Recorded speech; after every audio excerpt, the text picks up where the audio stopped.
Hey everyone, in today's video, we're diving into Girls Frontline 2 Exilium, but today we'll talk about the newest limited time campaign story, Rhapsody Quartet.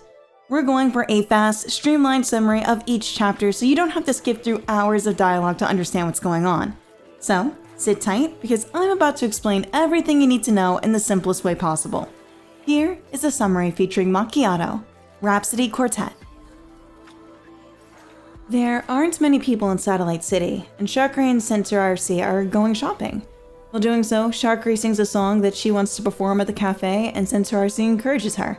Apparently, Chakri also bought live pigeons and fireworks that are supposed to be released after her song, and she asks Centaursi for help. Centaursi doesn't mind helping, but when Chakri mentions fire hoops, she starts to reconsider. Chakri is ecstatic that Centaursi is helping, unlike a certain freeloader, in which she references Macchiato. Apparently, Macchiato is the only one who doesn't have to pay for meals at the cafe they work at, called Zucchero. Centaursi asks if Macchiato did something to upset her. Chakri is feeling a little petty because she really wants the cafe to have a mascot, but Macchiato refused to put on a mascot outfit to help bring in customers. Centaursi tries to tell Chakri that she should be more considerate over Macchiato's comfortability, but Chakri doesn't acknowledge it. Chakri notices something on display in a shop window and promptly ditches their cart of stuff. As Centaursi drags both carts to try to get to her, Chakri sees a cat mascot and asks Centaursi to get it. However, Centaursi says that they already have a bear suit at home.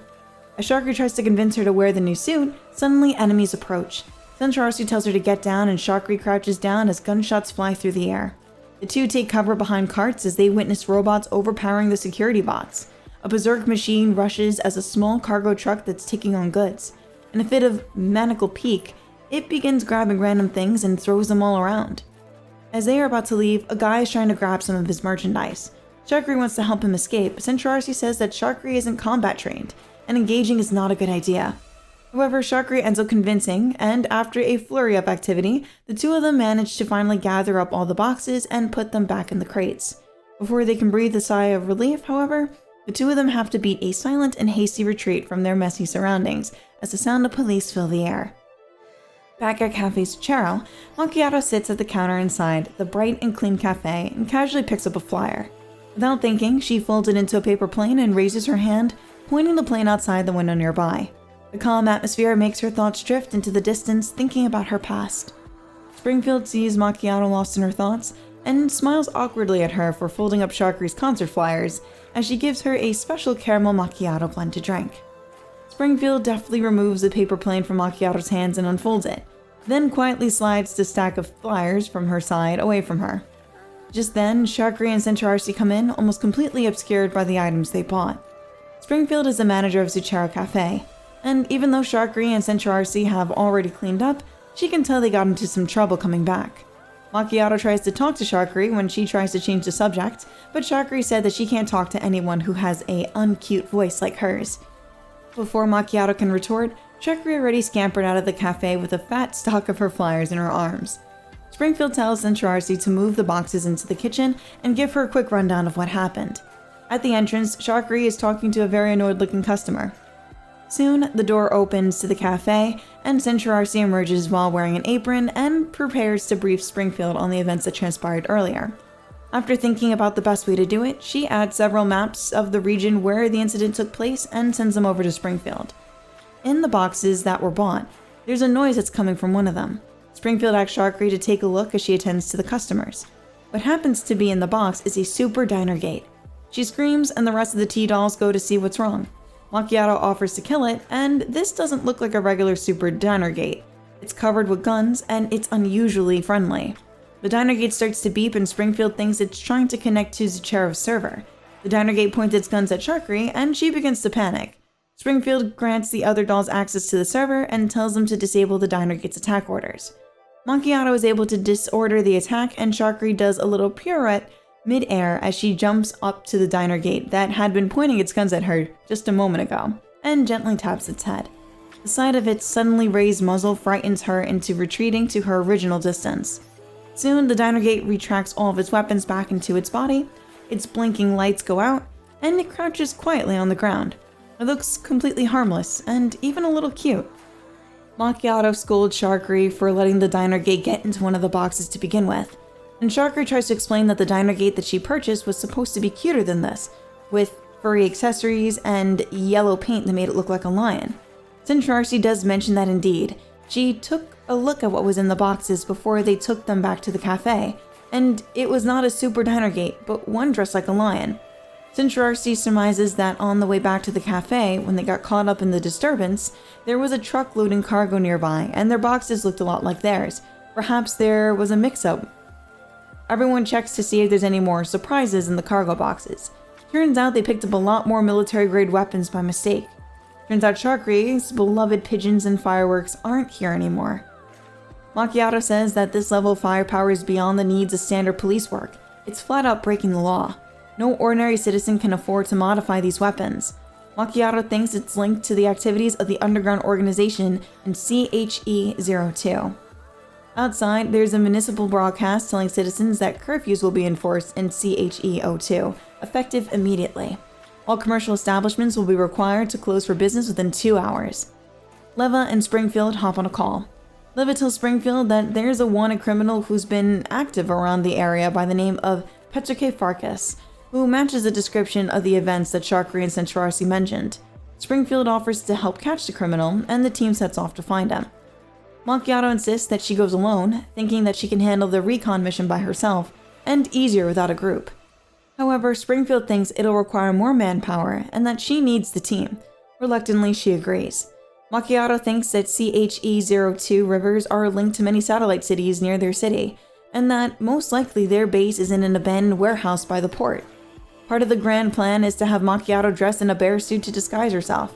However, this bear suit looks a little beat up. Regardless, Macchiato is able to reach the location of the control room without too much commotion.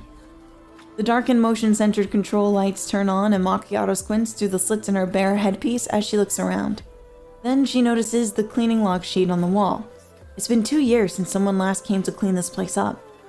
After Macchiato gains access to the security cameras, she breathes a sigh of relief. She contacts Springfield as she frees herself from the costume. Macchiato rewrites the footage on the security cameras and she tells Springfield's team to move in on the attack. Macchiato starts to feel anxious and uneasy because she can't meet with you, the commander, personally after all these years.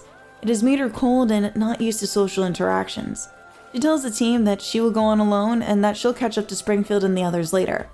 Sharkry puts makeup and outfits that she designed on each of the team to make them look different, along with special features to help them go unnoticed. She even dressed up the super diner gate she named Beepy in a lion costume. As they sneak into the base, Sharkry thinks she got spotted and yelps, which triggers Beepy's attack mode. Somehow she's able to disable it, but the alarm on Beepy already triggered the enemy. As they fight off the enemy, Centrarcy is disguised as a human and is able to trick some henchmen into leading her to their base. She is able to meet face-to-face with Farkas as the henchman blames some tea dolls for the boxes that were missing. There are several packing crates strewn across the ground. Most of them contain vegetables, which seem to be camouflage for their actual cargo. Farkas goes on a killing spree on his henchmen for missing the cargo in the first place. He shoots some and spills alcohol on others. However, some of the alcohol gets onto Centrarcy, which dissolves her makeup. Farkas starts to question on why she's a doll pretending to be a human. Centrarcy said that she's just here to deliver the right goods, and then she has a badge of authentication to be here. The badge was found back at Zucchero when the tea dolls were going through the merchandise. Farkas touches it to the device on his wrist, which emits a beep of authentication. However, the ID attached to the badge says it belongs to Marco Bonder, who is the person who got beat up not too long ago. As Farkas almost shoots the henchman, Macchiato shoots first, signaling the time for Centrarcy to hide behind some shipping containers. A horde of enemy machines spring into attack mode, looking for Springfield's team now. Centrarcy sees a gun in the corner of her vision, and she pauses for a moment, then lunges for the gun, but at the same time a robot draws a bead on her. With her vision impeded and her movements blocked, Centrarcy struggles to avoid the attack and grab the gun. Just then, a violin case hits the robot's arm, incidentally knocking away the gun Centrarcy was trying to grab. Right after that, a bullet hits the robot, making it freeze up long enough for a flying kick to knock it away. Macchiato comes onto the scene, saying she'll take care of things from here. The two of them fight alongside each other, but Macchiato soon runs out of ammo. They get a call from Sharkry, who tells them to take cover. Suddenly, BP comes in through the vent doing a stylish 720-degree mid-air flip, protecting Macchiato and Centrarcy on the trigger word of Sharkry's yelp. Centrarcy comes to her senses and opens a nearby shipping container. Macchiato and her hide until all the enemies are defeated. Upon noticing them poking their heads out, the gray diner gate, who has been obediently sitting on the ground, springs up and runs around the shipping container where the two of them were hiding. As they all decide on what to do next, Macchiato says that Farkas is still out there and that now is the best time to catch him while their ship's drive is still down. Macchiato insists that one group will lock down Farkas and his people, while the second group will create a big enough disturbance to draw public security's attention, and the third group will be a distraction to draw the enemy's attention and cover the other two groups. Chakri gets furious at Macchiato for making plans and doing everything solo. Chakri says that they were supposed to do this all together, but Macchiato keeps going off on her own and making things difficult. She accuses her of wanting attention and trying to do all the work so that she can feed her ego. To that, Springfield raises her voice and inserts herself between Chakri and Macchiato. After seeing Springfield take a stern tone, one of the few rare occasions she's done so in all the time that Chakri has known her, the latter pouts, but says no more, while Macchiato frowns and looks away. Neither of them continues the argument. Springfield explains both sides of the argument and says that Macchiato is just trying to look out for everyone, but the jobs do need to be split more evenly. Therefore, Macchiato and Springfield will be the team responsible for supporting the others and ensuring all fire is directed at them. Central will secure the control room, and Chakri will find a way to draw the police's attention. They carry out the plan with BP going alongside Chakri. However, Chakri ends up getting cornered by Farkas and his robots. Just as things look bad, Macchiato calls Chakri and tells her to jump off the ship onto the port railings, in which she will have the stage she's always wanted. Chakri smiles, accepting and moving past the differences that they have, and executes a graceful jump, springing off of a raised assault shield and deftly adjusting her posture in midair before landing gracefully on the bow railings. Fireworks go off behind her, lighting up the sky as the deck below their feet split into two halves and separate from each other. The team catches the wanted criminals and the 4 T-Dolls regroup, and the fireworks got the police's attention and can be heard coming. The 4 jump into the water to hide from the police and make their way back to Zucchero. Leva calls Springfield and tells her that Kalina managed to cover them by saying that they were their collaborators. However, a lot of the criminals saw their faces and might try to take revenge on them later. Springfield isn't worried, however, and enjoys another sunny day with her staff at the cafe as usual. So, there you have it. A quick and simple summary of the limited time campaign, Rhapsody Quartet. This is such a fun side story with lots of laughs, funny moments, and tense situations for sure. If you found this video helpful, don't forget to leave a like and subscribe for more streamlined summaries and updates on Girls Frontline 2 Exilium.